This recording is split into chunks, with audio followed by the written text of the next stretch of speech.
So when I talk about sleep, when I say go to bed at 9:30, go to bed early, I don't mean you have to fall asleep instantly, otherwise you're not going to get well. What I mean is you should be in bed early, relaxing, unwinding, being in the dark, being away from computer screens, being away from television screens, not over just keeping your mind active through watching things is just poor for your sleep. If you're keeping your brain active right up until bedtime, how do you expect your sleep to be refreshing? Because your brain's being active, it's not unwinding. If you think back through the entire of human civilization, when it was getting close to bedtime, people wouldn't be doing much because it would be dark. You'd just be getting ready to go to bed. And then you'd wake up early and start doing the things you want to do. And that's what I do. And I feel so much better for it. And that's why I recommend everyone else do it while they're going through recovery. When I was experimenting with my sleeping pattern, I had such a huge difference in the way I felt when after it was like a few months it took me to get normalized to the new sleeping pattern, but after that I did feel so much better with the new sleeping pattern, so I kept to it. And now and again I'll go to bed at 11, 12 o'clock whilst being on the computer until that time, and although I can shake it off in the morning, I don't feel as good as I would have if I had gone to bed at 9:30 and unwinded.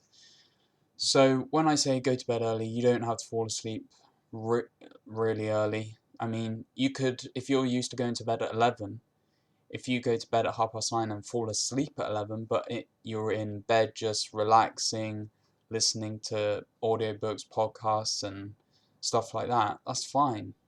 Um, and eventually, over time, your body will get used to it and you'll fall asleep earlier. But the main thing is to get off gadgets before bed.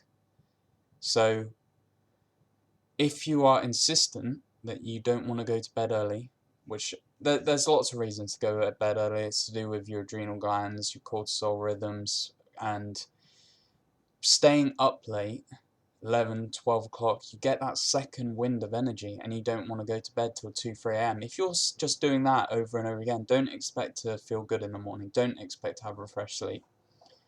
Um, so yeah, focus on going to bed early. Focus on relaxing, and you don't have to force yourself to go to sleep. Just listen to podcasts, just unwind, just do anything you want. If you don't want to go into bed, have a bath in like a dim light and then go to bed, or read a book under a dim light, or something that isn't involving technology. Stop on your phone, stop typing on your phone, looking up YouTube videos, watching television, watching Netflix, watching series, being on the computer, playing games. All that stuff has to go when you're trying to recover and sort out your sleeping pattern.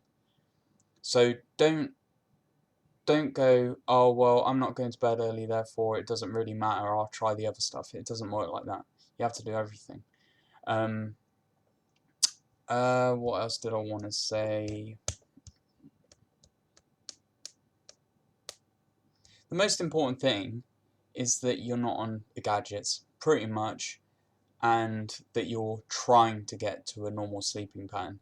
If you can't handle having such a major shift in your sleeping pattern all of a sudden, move it back half an hour, move it back an hour each night, whatever you're comfortable with. For me personally, I just went off the deep end and just switched it up completely to the sleeping pattern that I wanted.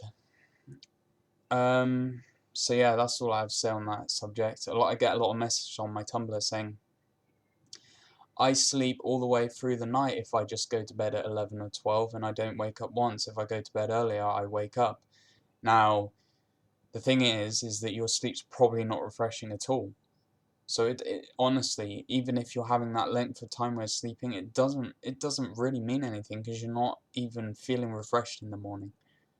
I can have a 6 hour sleep from 9 o'clock until 3 o'clock in the morning and then wake up and go for and take my dog a walk. I haven't done that in a while, but back when I was I don't know, like 6 months ago, I could go for a walk at 4 or 5 in the morning and feel great. if I go to bed at 12 o'clock, I can sleep until noon the next day and wake up and just be like a boggy mess, just like can't be bothered to do anything, just tired, feel like crap. I could never go to bed, have a routine where I'm going to bed late every night over and over again, because I would just feel worse. So it's worth doing, sorting your sleeping pattern out, and more importantly, getting off gadgets. If you one guy's a web developer and he has to be on the computer, I recommend installing Flux, but even then, Flux isn't really good enough in my opinion. There's search for other programs that give a variable that you can control. And what I do is every time it's starting to get closer to my bedtime, I'll move the dial down to the point where the screen's very dim, where it's getting actually hard to read the screen. But yeah, stay off the gadgets, get your routine in check, and you will benefit from it months down the line.